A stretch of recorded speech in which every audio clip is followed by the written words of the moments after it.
ជំរាបសួរអ្នកទាំងអស់គ្នានៅក្នុងវីដេអូនេះរៀងវែងតិចហើយពួកខ្ញុំនឹងមកចែករំលែកអំពីសៀវភៅដែលខ្ញុំបានសរសេរនៅដើមឆ្នាំ2026សៀវភៅដែលបានចេញផ្សាយនៅឆ្នាំ2026សៀវភៅដែលខ្ញុំបានអានតាំងពីដើមឆ្នាំរហូតមកដល់ឥឡូវសៀវភៅណាខ្លះដែលខ្ញុំបានអានចប់សៀវភៅណាខ្លះដែលខ្ញុំ on hold ហើយនិងសៀវភៅណាខ្លះដែលខ្ញុំបានទិញនៅក្នុងថ្ងៃទិវាជាតិអំណាន11មីនាកន្លងទៅហើយនឹងអំណោយជាសៀវភៅដែលខ្ញុំទទួលបានពី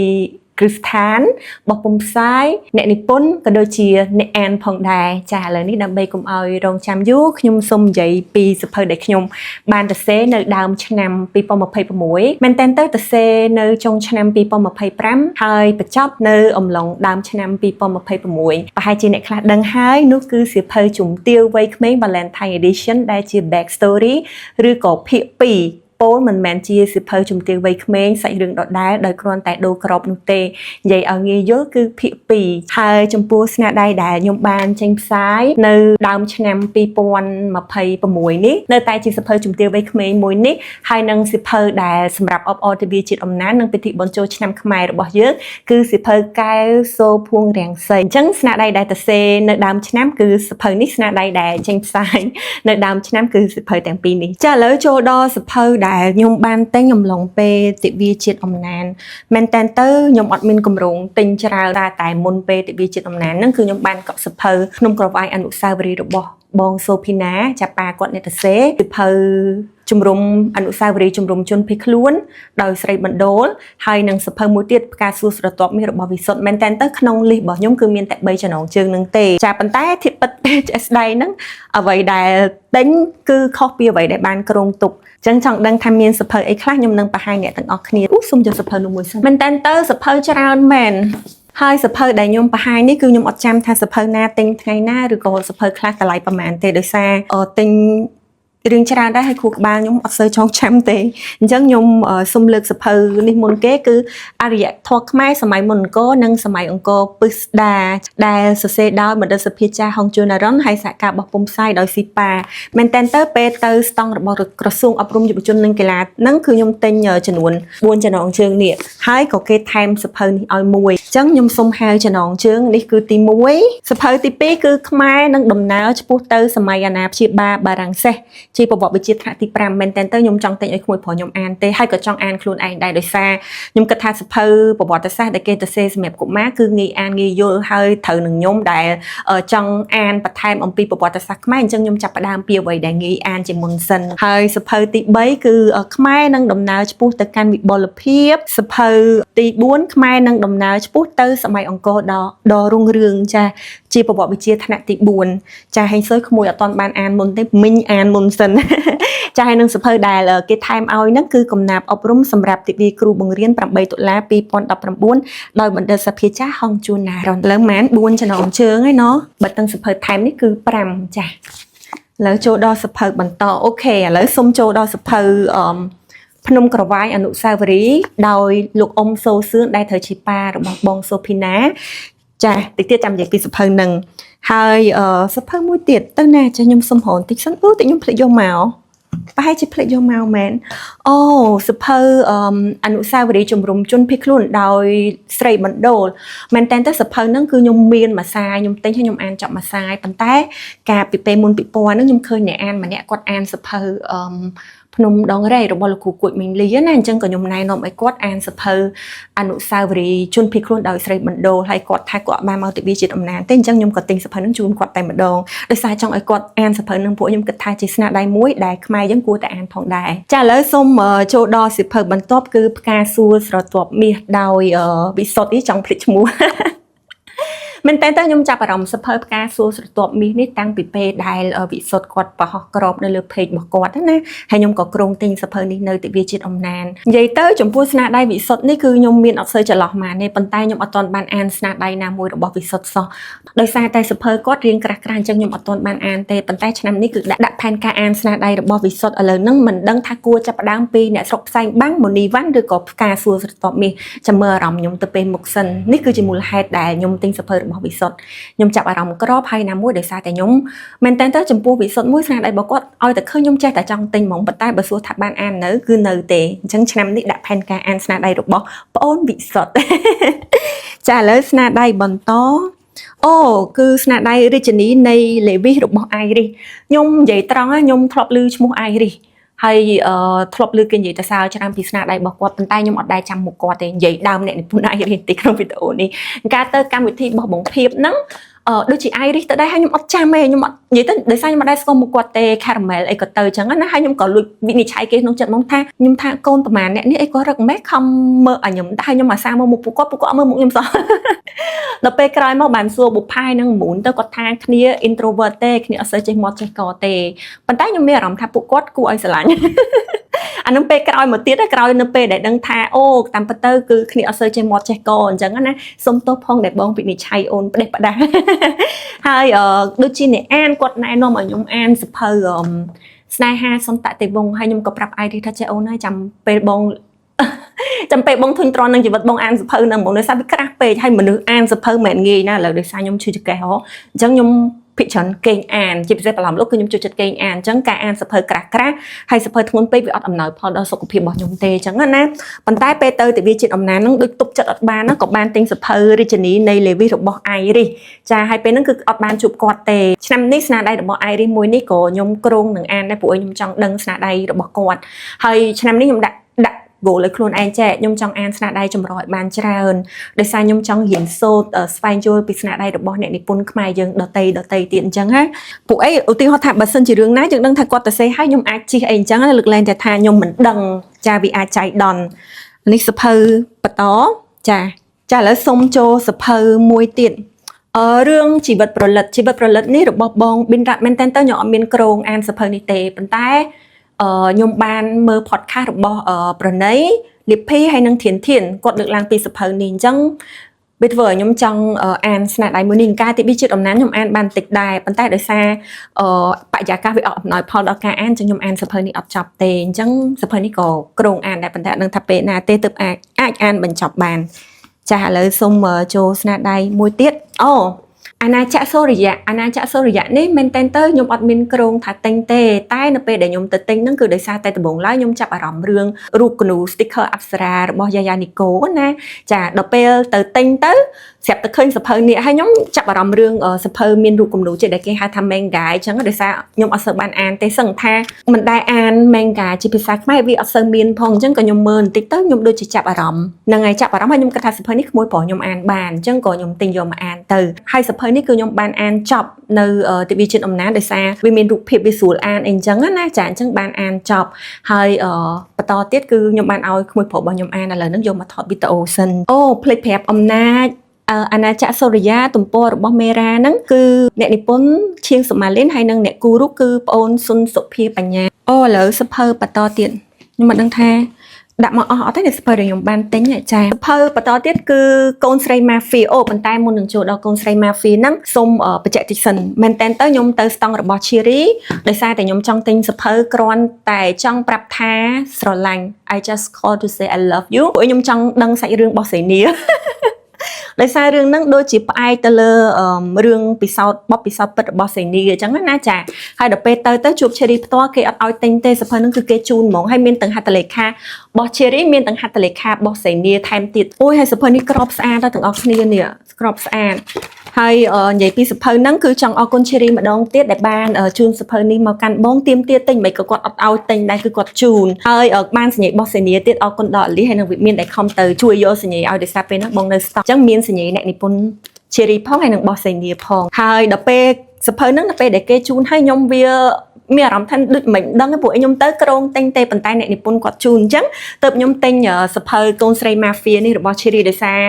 ស្នាដៃ Cherry ដូចខ្ញុំបានអានទៅតែមួយដូចកាលហ្នឹងរឿងពឹសទឹកខ្មុំមិនចេះខ្ញុំភ្លេចហើយចាបានអានចប់ដែរតែអត់ចាំសាច់រឿងទេសុំទោស Cherry អញ្ចឹងក៏ទិញរឿងកូនស្រី Mafia របស់ Cherry ហើយក៏បានហត្ថលេខារបស់អ្នកនិពន្ធដែរនិយាយទៅសភៅដែលខ្ញុំទិញភាគច្រើនគឺបានហត្ថលេខារបស់អ្នកនិពន្ធលើកលែងតែពេលអ្នកនិពន្ធអត់នៅអញ្ចឹងណាភ្លេចប្រាប់ពេលវីដេអូដើមអញ្ចឹងកូនស្រី Mafia នេះក៏ចង់អានដែរចា ô lỡ bắt tọp máu cho đo sập hơi nì ròn được bọn này cùng mai sầm nàng men tên tới nhung chỉ fan được bọn này kêu tăng bị ơi màu tăng bị pe để nhung chập đam che an tả lòng lô cái nè bàn tay nó pe để kêu cho màu bị say này pôn vĩnh đôi chỉ chập bị năm bị pônประมาณnày nhung play chạy nó pe để quạt cho mùi năng sập hơi chỉ bật nắng nhung ban tinh sna đây bỏ cốt tuần sai chi này na tả lòng chật bàn tay cào một tiết nhung ban tinh tê đôi sai tê chạy nhung sờ lánh bàn tay nhung chăm tinh giờ độc mòn chẳng á đôi sai cất tham bật tinh mà toàn an tả đáy chẳng toàn tinh tê hai sập hơi nì ròn ní nhung tính cứ đời xa tai nhung ban khinh video mùi được bọn nè kêu na đài nè kêu quạt miền sọc phiệp ở sơ ẩm nói pole bàn tay nè kêu quạt không vui phong không ai phong ban đi thác quạt prang ri ro ở group vị thi để ai tới ruột đầm bay ở ban sơ na đài ní chẳng á chẳng nhung ai relate cho mùi năng nè kêu ban tha maintain tới chỉ vật chỉ nè nipon na cả sẽ cứ chỉ healing mùi cứ chỉ healing process mùi sầm rập nè nipon chẳng tụ bay bả mấy cái đôi có to sú nè không ca prang prai nipon na đài ở ban tranh là hơi sầm đẹp nhúng rón cứ chia niệm mật ruột muối rồi bỏ nhúng để sao nhúng có chỉ này để chư chờn đấy chẳng nộp để khơi video rồi bỏ này kêu hay hay nộp để khơi sna đây ní tranh ở chỉ ruột đi nhúng mẹ rắm hay nhúng sờ bài chật mền ten hay nhúng tục sna đây ní rón rồi bỏ này kêu cứ chia niệm mật ruột này ca prang praiในขนมการนิปนสนาได้มันทายแหละคันสุขภาพระบอบยังอย่างน่ากอดดอยให้ขนมวิตาโอนี้ยมจังยมอันนั้นในคู่หนึ่งไอเมื่อเคยวิตาโอนี้อ๋อแต่ไปยมสมชุนโปนเนี่ยครูให้มีนสุขภาพแล้วให้ปตอแต่เซสนาได้บานอยู่องไว้ต่อแต่ติดให้สมออเนี่ยครูพ่องได้ซาตายเรสเมย์มาจันเรสเมย์คนต้นไซคือกอดมีนแต่ปุ๊ให้ยมเคยวิตาโอได้ในคู่ดังทักครูไอมีนใจในคู่สบายจะต้องยมแม่รำให้ยมรวมเพิ่มจำนวนในครูนั่งไงให้สะเพอนี่ยมอ่านบ้านมาโรยจัดสับตมปอยยมอ่านมันเปโจเกเนี่ยจ้าโอเคอะไรโจดอดูจิตจัดเอาให้จ้าจ้าสะเพอปะต้อคือสะเพอจุ่มเนี่ยรู้ระบบไอกระดมเคียวกันยังไงไอกระดมบานเลือกล้างในขนมปิธีสมโพธิสะเพอนี่ในติบีจิตอำนาจนั่นนะยมจับอารมณ์นังกาเลือกล้างระบบไอกระดมเคียวกันยังไงตามระยะสะเพอเนี่ยเจ้ายมกระทายจีเอ็มวยได้ยมจัง explore ได้จังดังประทายท่าขนมเนียมจีแนนโยบายขนมเนียมจีอันดับรบมันเตรกระสุนปอดเบียนให้กดฉลองกัดบานประมาณสมัยกาได้ยมจังดังท่าเรื่องราวได้การล้างไอกระดมนังประหารไอคลาในขนมสนาได้มวยนี่จังจีสนาได้ยมจังอ่านเติบยมติงเมาจ้ามันเต้นเติบไปดำไล่ยมได้จับอารมณ์เรื่องนโยบายหรือก็สเปอร์ได้แต่เซดอยเนนโยบายเอเตเดซ่ายมอัตเตอร์ครั้งนั้นปัจจัยในจิตนาได้ยมจังอ่านเฮ้ยมวยเตดคือเนี่ยกลายเป็นอ่านจุ่มเนี่ยรู้ให้คือยมมีนโครงในโครงการอ่านสิบเพอกำหนดแฮดสงครามเรื่องรายสันติภาพประวัติศาสตร์โยธานโยบายหนึ่งจุดศาขนมสงครามซิเวอร์กัมพูชีชนำการมวยโดยชนำการบำบัดโดยเนนิปุ่นยายโบราณแดนมันเต้นแต่สเปอร์นี่คือยมมีนโครงทางยมเต็งในโครงทีวีจิตอำนาจเตปัจจัยมีนเปในโครงอมหลงไงทีวีจิตอำนาจนั่นยมเคยเพจบอกปุ่มไอกระซักแม่บอกบองเลือกจุ่มโน้นะกดพอปีวิตามินเนี่ยนิปุ่นยายโบราณแดนเตอร์ปีปัวเพอกัมพูชีดำใบออทีวีจิตอำนาจเลือกตีดอกมวยในกดเนอร์สตองบอกคริสตันบอกปุ่มไอกระซักแม่มองภายในมวยยมกดทลบบ้านเคยวิตาโอมวยได้ใหญ่อมปีกิจการพรมแดนคือไอกระดองบ้านโจเตอร์แคดโจพรมแดนได้ยังมีจุลูจุ่มมวยในประเทศจัดค้างนะให้เป็นนั่งยมเมียรำถ้าจะยมมาได้สกอร์กวาดซ้อให้กิจการระบบกวาดหลังช่วยจีดหลังไอจังไม่บันยมมาได้สกอร์กวาดให้ดอกไปดังทางกวาดเมียนสะเพอนี่คือยมจับอารมณ์จังเต็งหมงจะให้กับบานทอนหูนั่งตัวบานฮัตเลขาระบบลูกคูหรือยมสมให้ท่าลูกคูจังจ้อในไงติบีจิตอำนาจแต่สะเพอนี่กระห้าเอาตอนดังทาดังเถยใจไปประมาณดับใบอ่านแต่ปัจจัยมันเต้นต้นยมอ่านออกประคอมเตแต่สายสะเพอนี่คืออ่านดับใบจังดังปีประติกาหรือก็เรื่องราวในบานการล่างอ่านตามสำรวจโดยปีกไม้ทาซ้ำก้มเบาๆโอเคสเปอร์ปันนังได้ยมบานเต้งเนยติบีจิตอำนาจยมกระทับปันนังจ้าหรือก่อนยมตุกเนยกไหลนะที่ยมอัดจามไม่เนี่ยเอาแต่กระทับปันนังจ้าได้ยมบานเต้งเนยติบีจิตอำนาจจ้าเลยสมโจดอสเปอร์ได้ยมบานตัวปีคางคริสตันเนี่ยนิปุ่นกระโดดจินเนี่ยอ่านตัวแต่มาดองอ่ะมันเต้นเตอร์สเปอร์คลาสยมตัวบานจิอำนาจยุ้ยเป็นไตยมสมภัยตัวหมองโดยซาแต่เหมือนยมใจยมแต่งกระทายใจแต่จามาโปรคราสติเนตจ้าโปรคราสติเนชันนะยมใจจำค่ะจำเปย์เห็นแต่เนตแต่จำยมทอดวิตโอหรือก็ยมทอดถูกนั่งไอซ์อาด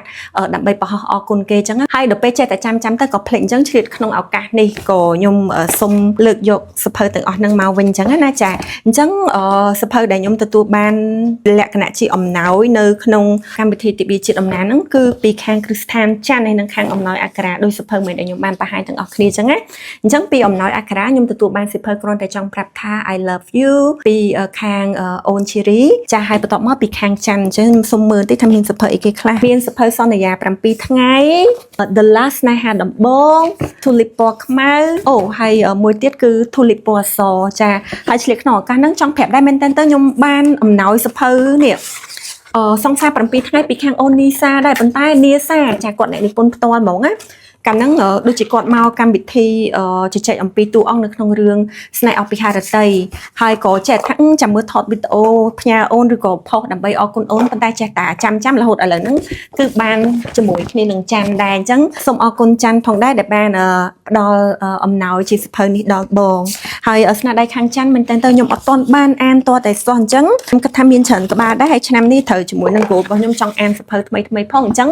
ចាំបែរជាមួយក្នុងចំណោមសភៅទាំងអស់ហ្នឹងខ្ញុំនឹងយកមកអានចាស់មានសភៅ4ក្បាលទៀតដែលខ្ញុំបានទទួលពីអ្នកអានណាគឺអូនឆេងលៀបគឺសភៅលើសពីអង្គរមែនតើសភៅលើសពីអង្គរនេះខ្ញុំបានពីបុប្ផាដែរកាលហ្នឹងឆេងលៀបក៏ទិញឲ្យខ្ញុំកែមចាំបុប្ផាក៏ទិញឲ្យខ្ញុំអញ្ចឹងខ្ញុំយកតែពីរតែម្ដង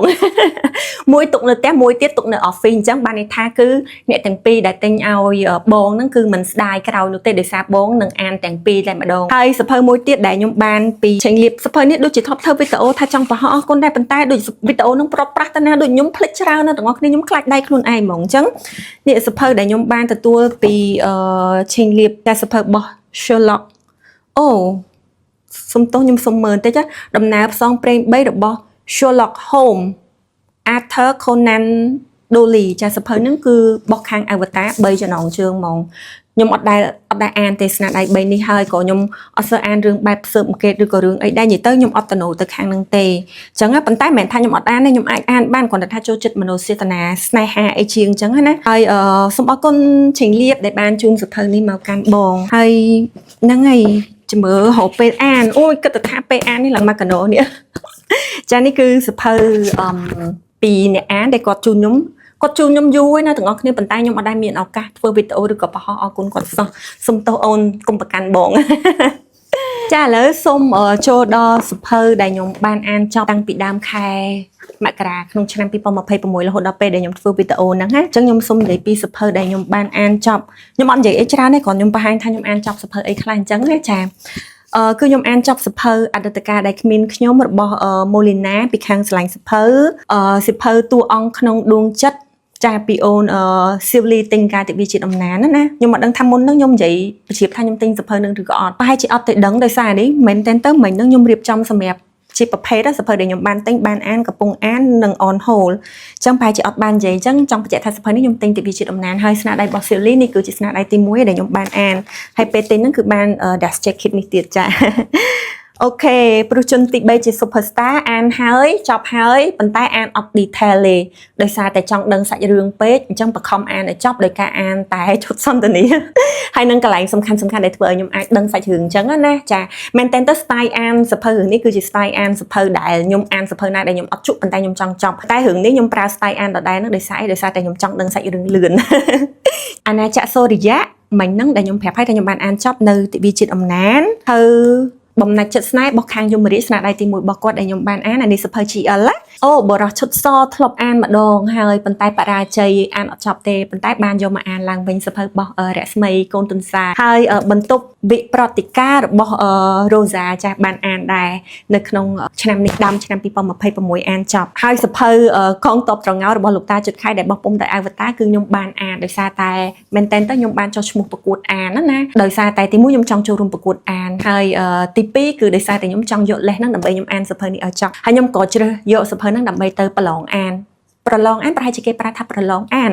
ពួកដូចប្រកួតអានដូចជាការដោយកម្លាំងបាយអញ្ចឹងខ្ញុំប្រហែលជាប្រើពាក្យខុសមុននឹងតែអ្នកទាំងអស់គ្នាដែលឃើញកុំភ្លេចប្រាប់ខ្ញុំផងគួរប្រើពាក្យថាប្រឡងអានឬក៏ប្រកួតអានសភៅមួយទៀតគឺស្អែករៀមលាហើយសភៅនេះខ្ចីបុប្ផាទេអត់បានទិញទេដោយសារតែគេលែងមានបោះពុំហើយដូចជាលូកអស់ហើយអញ្ចឹងខ្ញុំខ្ចីអូនកែមច័ន្ទបុប្ផាអានស្នាដៃ TV ដំបងដែលខ្ញុំបានអានមែនតើទៅបើស្នាដៃរបស់គាត់ដំបងមកបើយើងជួបគ្នាម្ដងទៀតប៉ុន្តែខ្ញុំអានបរាជ័យតែមកជោគជ័យនឹងស្អែករៀមលាហើយសភៅដែលខ្ញុំបានអានចប់មួយទៀតគឺ when we talk about consent ខ្ញុំជាអ្នកនិពន្ធហើយក៏ជាអ្នកអានដែលចូលចិត្តអានរឿងដែលមាន consent ហើយខ្ញុំចង់សរសេររឿងឲ្យផ្ដោតកាន់តែស៊ីជម្រៅទៅលើ consent អញ្ចឹងខ្ញុំបានអានសៀវភៅនេះអានចប់ម្ដងហើយទទួលបានចំណេះដឹងបន្ថែមខ្លះប៉ុន្តែអត់ទាន់ច្បាស់ទេហើយនឹងសៀវភៅនេះគឺត្រូវអានម្ដងទៀតហើយនឹងមានការមើលលម្អិតទៅលើចំណុចនីមួយៗដែលខ្ញុំគិតថាវាសំខាន់សម្រាប់ការសរសេរនៅក្នុងស្នាដៃរបស់ខ្ញុំហើយសៀវភៅនេះគឺ Alice គេទិញផ្ញើតែឲ្យលុយគេដោយសារកាលហ្នឹងគឺគាត់ឃើញសៀវភៅហ្នឹងគាត់គិតដល់ខ្ញុំហើយខ្ញុំក៏ប្រាប់ថាឯងទិញឲ្យបងមកចាំបងបាញ់លុយឲ្យអញ្ចឹងអត់មានជាពាក់គ្នាទេបងអេលីឃើញសៀវភៅហ្នឹងបងដូចជាមិនទាន់បាញ់លុយឲ្យប្អូនអត់ទេបងបាញ់ឲ្យហើយចាហើយសៀវភៅចុងក្រោយទៅអានចប់ម្សិលមិញចាថ្ងៃទី23ដោយសារម្សិលមិញភ្លេចយក keyboard មកអត់បានធ្វើការអីទាំងអស់ក្រៅពីការអានសៀវភៅអញ្ចឹងអានចប់សៀវភៅអាហារជនបទនៅអង្គរដោយលោកគ្រូអាំងជូលៀនបោះពុំដោយយូសាតូអូយសៀវភៅនេះ best ហ្មង recommend highly recommend ទៅកាន់អ្នកអានដទៃទៀតមកហើយឥឡូវចូលមកដល់សៀវភៅដែលខ្ញុំកំពុងអាន yes ចឹងសៀវភៅដែលនិយាយមុនហ្នឹងគឺសៀវភៅដែលបានអានចប់ហើយឥឡូវហ្នឹងចូលដល់សៀវភៅដែលខ្ញុំកំពុងអានសៀវភៅដែលខ្ញុំកំពុងអានទី1គឺមានសៀវភៅនិរន្តរ៍របស់អ្នកគ្រូម៉ៅសំណាងសៀវភៅ The Secret to Creating Character Arc ដោយ John Warner ដោយសារខ្ញុំកំពុងតែអានបន្ថែមហើយព្យាយាមរៀនសូត្របន្ថែមអំពីការនិពន្ធហ្នឹងណាអញ្ចឹងខ្ញុំនៅអានសៀវភៅនេះនៅឡើយទេសៀវភៅនេះអានលឿនអត់បានទេដោយសារមានចំណុចខ្លះតាក់ទងជាមួយនឹងអា technique ឬក៏ពាក្យពេចន៍បច្ចេកទេសមួយចំនួនហ្នឹងគឺខ្ញុំអត់ចេះទេអញ្ចឹងខ្ញុំត្រូវការអានសៀវភៅហ្នឹងហើយខ្ញុំត្រូវ search មើលបន្ថែមអីទៀតដើម្បីឲ្យបានព័ត៌មានបន្ថែមហើយបានន័យថាយើងអានហើយគឺអានបែបគុណភាពអានហើយយើងទទួលបានចំណេះដឹងពីសៀវភៅណាចាហើយសៀវភៅដែលកំពុងតែអានមួយទៀតគឺភ្នំក្រវាញអនុស្សាវរីយ៍នេះខ្ញុំអានដល់ទំព័រ133ហើយកាលពីថ្ងៃអាទិត្យកន្លងទៅអញ្ចឹងសៀវភៅនេះបែរជាអាទិត្យហ្នឹងអាចអានចប់ចារបស់លោកអ៊ំសូសឿនមានរឿងដែលខ្ញុំចង់និយាយអំពីសៀវភៅហ្នឹងដែរប៉ុន្តែនឹងធ្វើវីដេអូដាច់ដោយឡែក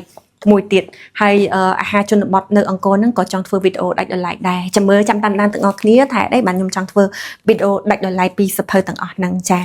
ឥឡូវនេះចូលដល់សៀវភៅដែលខ្ញុំដឹងថាខ្ញុំ put on hold ហើយខ្ញុំផ្អាកសិនមិនមែនបោះបង់ចោលលែងអានណាគឺផ្អាកសិនទី1គឺសៀវភៅកវីបណ្ឌិតសម័យអង្គរប្រវត្តិនិងស្នាដៃហើយថ្ងៃនេះដូចជាគេធ្វើកម្មវិធីបឋកថានិយាយពីសៀវភៅហ្នឹងនៅសសរហើយខ្ញុំនឹងចូលរួមដែរសៀវភៅនេះខ្ញុំបានអានចប់ម្ដងដូច្នេះការអានលើកទី1ហ្នឹងគ្រាន់តែថាឲ្យដឹងថាអូសៀវភៅនេះគេទៅសេអញ្ចឹងចាប៉ុន្តែបើសួរថាខ្ញុំអាចនិយាយអីឬក៏ខ្ញុំអាចដឹងអីខ្ញុំទទួលបានអីពីការអានសៀវភៅមួយហ្នឹងខ្ញុំអត់ទាន់និយាយបានទេដោយសារដូចខ្ញុំនិយាយអញ្ចឹងខ្ញុំអត់ទាន់មានចំណេះដឹងមូលដ្ឋានប៉ុន្តែសៀវភៅប្រភេទនេះគឺកម្រការធ្វើការស្រាវជ្រាវគឺខ្ញុំជឿថាអត់ងាយហើយខ្ញុំពិតជាគោរពកោតសរសើរនឹងឲ្យតម្លៃទៅលើស្នាដៃនេះមែនតើហើយខ្ញុំបានអានម្ដងទៀតកាលពីម្សិលមិញហ្នឹងប៉ុន្តែអានបានតែបន្តិចទេដោយសារខ្ញុំចាប់អត់ទាន់បានណាប៉ុន្តែខ្ញុំរំពឹងថាបតកថានាល្ងាចនេះនឹងអាចឲ្យខ្ញុំបានចំណេះដឹងតិចតួចជាមូលដ្ឋានមុននឹងខ្ញុំមកអានសៀវភៅនេះម្ដងទៀតអញ្ចឹងខ្ញុំខ្លាចអ្នកដែលស្ដាប់វីដេអូហ្នឹងគាត់យល់ច្រឡំគិតថាអូសៀវភៅហ្នឹងបងឌីណាគាត់អានអត់បានអីផងអញ្ចឹងខ្ញុំមិនបាច់អានទេមិនមែនមានន័យអញ្ចឹងទេណាអ្នកទាំងអស់គ្នាសៀវភៅនេះខ្ញុំនិយាយជាមួយនឹងកែមច័ន្ទបុប្ផាដែរគាត់ថាបងសៀវភៅខ្លះបែរជាអាច4ទៅ5ឆ្នាំក្រោយទៅយើងអាចអានបានក៏មិនដឹងអញ្ចឹងណាដោយសារវាតកតងជាមួយនឹងចំណេះដឹងរបស់យើងដែរអញ្ចឹងសៀវភៅនេះទោះបីជារៀងពិបាកអានសម្រាប់ខ្ញុំប៉ុន្តែខ្ញុំអត់បោះបង់ទេខ្ញុំគ្រាន់តែ put on hold សិននៅពេលណាដែលខ្ញុំដឹងថាអូខេខ្ញុំអាចមកអានសៀវភៅនេះម្ដងទៀតគឺខ្ញុំនឹងអានម្ដងទៀតអញ្ចឹងសូមស្ដាប់នៃខ្ញុំឲ្យច្បាស់បើសិនជាអ្នកទាំងអស់គ្នាមានគម្រោងទិញគួរតែទិញឲ្យហើយដោយសារខ្ញុំគិតថាបើសិនជាបោះពុម្ពលើកទី1ហើយប្រហែលជាមិនងាយនៅក្នុងការបោះពុម្ពលើកទី2ទេអញ្ចឹងមានឱកាសមានលទ្ធភាពគួរតែទិញទុកជាឯកសារទូសៀវភៅរបស់អ្នកទាំងអស់គ្នាគឺស័ក្តិសមជាមួយនឹងសៀវភៅឯកសារសៀវភៅដែលពិបាកនៅក្នុងការស្រាវជ្រាវហើយមិនងាយនឹងបោះពុម្ពឥឡូវហ្នឹងក៏ខ្ញុំភាគច្រើនខ្ញុំទិញសៀវភៅក៏ខ្ញុំចូលចិត្តទិញសៀវភៅឯកសារទុកដែរដោយសារសៀវភៅខ្លះនៅពេលដែលបោះពុម្ពហើយគឺពិបាករកទៀតហ្មងនៅពេលដែលលក់អស់ដោយសារសៀវភៅខ្លះគាត់បោះពុម្ពដោយសារគាត់មាន fan អញ្ចឹងបើគាត់ចង់បោះពុម្ពម្ដងទៀតតើគាត់មាន fan ចាអញ្ចឹងវាជាឱកាសនៅពេលដែលយើងឃើញសៀវភៅណាដែលគេបោះពុម្ពហើយយើងគិតថាទោះបីមិនអានឥឡូវក៏ដោយប៉ុន្តែបើយើងមានលទ្ធភាពបើយើងចង់ទិញយើងគួរតែទិញដោយករណីរបស់ខ្ញុំអញ្ចឹងណាសៀវភៅនេះខ្ញុំមើលបាន2ដងប៉ុន្តែខ្ញុំច្រោះយកតែសម័យកាលដែលខ្ញុំចង់ដឹងគឺសម័យកាលព្រះបាទជ័យវរ្ម័នទី7អញ្ចឹងខ្ញុំដាក់ put we on hold សិនដោយសារតែឥឡូវហ្នឹងខ្ញុំអត់ទាន់ត្រូវការព័ត៌មានអីទៀតពីសៀវភៅនេះទេប៉ុន្តែវាក៏ជាសៀវភៅដែលខ្ញុំនឹងត្រូវការម្ដងទៀតហើយនឹងត្រូវអានឲ្យ detail ម្ដងទៀតនៅពេលក្រោយបើសិនជាអ្នកដែលអានកៅសុភូមិរង្សេប្រហែលជាដឹងហើយអូខ្ញុំសុំនិយាយបន្តិចណាសៀវភៅនេះខ្ញុំ highly recommend សម្រាប់អ្នកដែលគាត់ចង់អានអំពីប្រវត្តិសាស្ត្រខ្មែរប៉ុន្តែបែបជាមូលដ្ឋានណាគឺអត់គួររំលងសៀវភៅប្រវត្តិសាស្ត្រកម្ពុជាសម័យអង្គរមូលដ្ឋានរៀននិងស្រាវជ្រាវរបស់លោកគ្រូអាំងជូលៀននេះគួរតែមានដូចគ្នាសៀវភៅនេះទិញដូចជាតម្លៃ 60000 រៀលកាលហ្នឹងផ្ញើបុប្ផាឲ្យទិញខ្ញុំមើលសិនមានហត្ថលេខារបស់អ្នកនិពន្ធអត់មានហត្ថលេខារបស់លោកគ្រូអាំងជូលៀនទៀត និយាយទៅបុប្ផាឲ្យតែគេឃើញសភៅណាតំណងឬក៏គេឃើញថាកម្មវិធីណាតំណងផ្ញើឲ្យខ្ញុំរហូតដោយសារគាត់ដឹងថាខ្ញុំអត់សូវលេងបណ្ដាញសង្គមចឹងអាព័ត៌មានខ្លះគឺខ្ញុំរំលងដែរខ្ញុំអត់បានទទួលខ្ញុំអត់បានដឹងចឹងហើយសភៅបន្តគឺរាជធានីទេវកថាពីខាងតារានិកបោះពុំដោយសំណេរសភៅនេះមែនតើខ្ញុំអានបានតិចតួចប៉ុន្តែក៏ខ្ញុំបានបោះបង់ចោលទៅមិនដោយសារសភៅនេះអត់ល្អអានណាដោយសារពេលនោះខ្ញុំមានការងារច្រើនពេកហើយខ្ញុំនឹងថាសភៅប្រភេទនេះមិនឆ្លៀតពេលយកមកអានបានទេគឺខ្ញុំត្រូវការពេលវេលាដល់ពេញលេងមួយដើម្បីយកមកអានសភៅនេះហ្នឹងហើយអញ្ចឹងសភៅនេះខ្ញុំ put on hold សិនហើយខ្ញុំនឹងអាននៅពេលក្រោយប៉ុន្តែអត់ដឹងថាពេលណាទេដោយសារឆ្នាំនេះសភៅដែលចង់អានវារៀងមានច្រើនដែរតែឆ្លាញ់សភៅនេះឆ្លាញ់អូខេឥឡូវហ្នឹងអ្នកទាំងអស់គ្នាទៅតែបានដឹងថាពេលសភៅដែលខ្ញុំផ្អាកអានឬក៏ put on hold សិន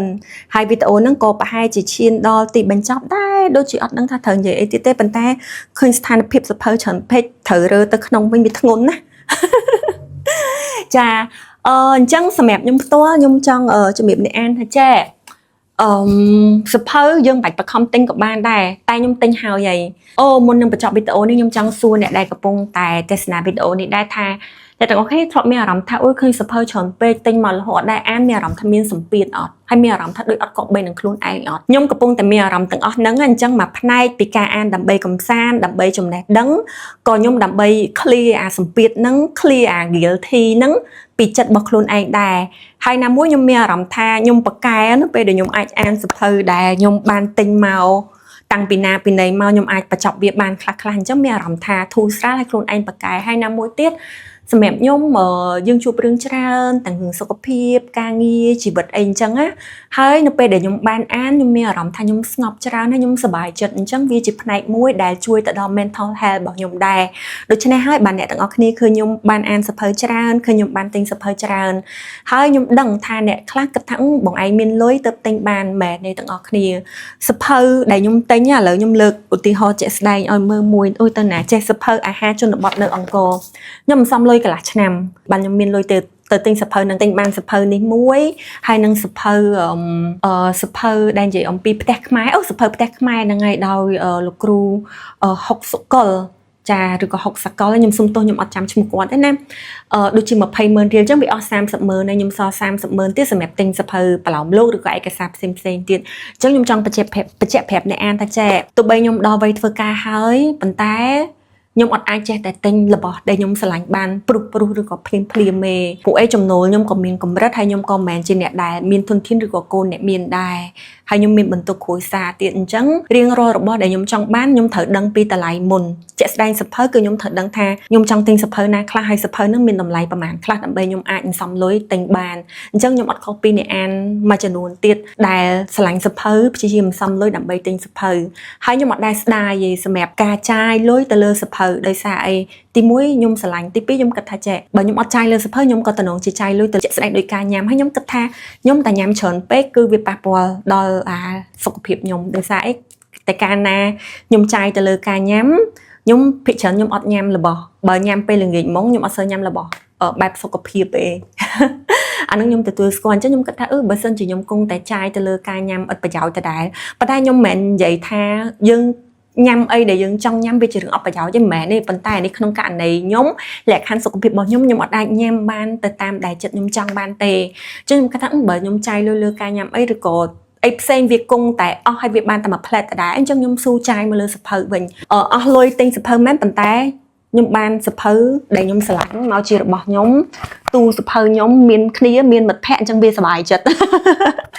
ចាហើយមួយទៀតវាបានជាឯកសារតកូនតចៅផងអញ្ចឹងកុំឲ្យអ្នកអានយល់ច្រឡំគិតថាខ្ញុំមានលុយបានខ្ញុំអាចទិញសភៅបានច្រើនអត់ទេគឺខ្ញុំសំលុយដូចអ្នកអានដទៃទៀតអញ្ចឹងអ្នកទាំងអស់គ្នាអាចប្រាប់ខ្ញុំបានដែរថាអ្នកទាំងអស់គ្នា